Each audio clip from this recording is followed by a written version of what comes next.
Hello friends, இந்த வீடியோல நம்ம என்ன பார்க்க போறோம் அப்படினா உங்களுக்கு இந்த ரெண்டு டேபிள் ஆஃப் டேட்டால இந்த பர்టిక్యులர் வேல்யூ இருந்துச்சுனா ரெண்டையும் ஆட் பண்ணி எப்படி எடுத்துக்கிட்டு வர்றது அப்படிங்கறத பார்க்க போறோம்.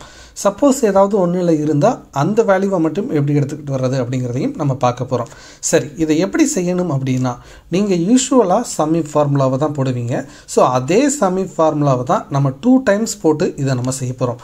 ஜஸ்ட் சம் இஃப் அப்படிங்கற ஃபார்முலாவை போட்டுக்கங்க. இப்போ ரேஞ்ச் அப்படிங்கற இடத்துல என்ன பண்ணனும் அப்படினா இந்த ப்ராடக்ட் இருக்க ரேஞ்சை செலக்ட் பண்ணிக்கங்க. இந்த ப்ராடக்ட் இருக்க ரேஞ்சை செலக்ட் பண்ணிக்கங்க. தென் இத ஃபிக்ஸ் பண்ணிக்கங்க. இப்போ கமா கொடுத்துட்டு கிரைட்டீரியா அப்படிங்கற இடத்துல இத செலக்ட் பண்ணிக்கங்க.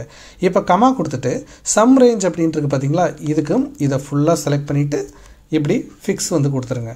ஓகேங்களா? இப்போ க்ளோஸ் பண்ணிருங்க. இப்போ பாத்தீங்க அப்படினா உங்களுக்கு இந்த சாம்சங் டேப்லெட் இங்க எத்தனை டைம் வந்தாலும் அத சம் பண்ணி இங்க எடுத்துட்டு வந்துரும். ஃபார் எக்ஸாம்பிள் இப்போ இங்க நீங்க இந்த 25 க்கு பதிலா 50,000 அப்படினு போடிங்கனா உங்களுக்கு அதையும் எடுத்துட்டு வந்துரும். பட் இதே சாம்சங் டேப்லெட் இங்கேயும் இருக்குன்னு வெச்சுக்கங்களேன். ஃபார் எக்ஸாம்பிள் இதையே இப்போ உங்களுக்கு இங்க காப்பி பண்ணி போடுறேன். சோ இதே இங்க இருக்கு அப்படினா இதையும் எப்படி டோட்டல் பண்ணிட்டு வர்றது அப்படிங்கறதை இப்ப பாருங்க. ஜஸ்ட் நீங்க இந்த இடத்துல போய்ட்டு பிளஸ் சிம்பல் அப்படிங்கறத கொடுங்க.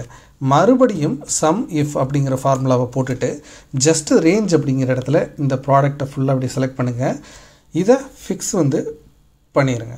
இப்போ கமா கொடுத்துட்டு கிரைட்டீரியா அப்படிங்கும்போது இங்க இருக்க கிரைட்டீரியாவை மறுபடியும் சூஸ் பண்ணுங்க. கமா கொடுத்துட்டு சம் ரேஞ்ச் அப்படிங்கற இடத்துல இந்த சம் ரேஞ்சை இப்படி கிளிக் பண்ணிட்டு ஃபிக்ஸ் பண்ணிருங்க. இப்போ இந்த ஃபார்முலாவை ஜஸ்ட் க்ளோஸ் பண்ணிட்டீங்கன்னா போதும். உங்களுக்கு ரெண்டு இடத்துலயும் இருந்தாலும் கூட்டிட்டு வந்துரும். சப்போஸ் இந்த சம் இஃப் ஃபார்முலா என்ன நேச்சர் அப்படினா இங்க ஒரு பர்టిక్యులர் ப்ராடக்ட் இல்ல அப்படினு வெச்சுக்கங்களேன், அது 0ன்னு தான் கொண்டு வரும். சோ உங்களுக்கு எரர் எதுவுமே அடிக்காது. அதனால நீங்க இந்த ஃபார்முலாவை ஜஸ்ட் போட்டுட்டு ஃபுல்லா ட்ராக் பண்ணீங்கன்னா போதும். உங்களுக்கு இந்த பர்టిక్యులர் வேல்யூ இந்த ரெண்டு டேபிள்ல இருந்துச்சு அப்படினா ஆட் பண்ணிட்டு வந்துரும். சோ இப்படி தான் பாத்தீங்கன்னா ஒரு மல்டிபிள் டேபிள்ஸ்ல இருக்கக்கூடிய வேல்யூஸை நீங்க சம் பண்ணணும். இந்த வீடியோ கண்டிப்பா உங்களுக்கு யூஸ்ஃபுல்லா இருந்திருக்கும் நான் நம்புறேன்.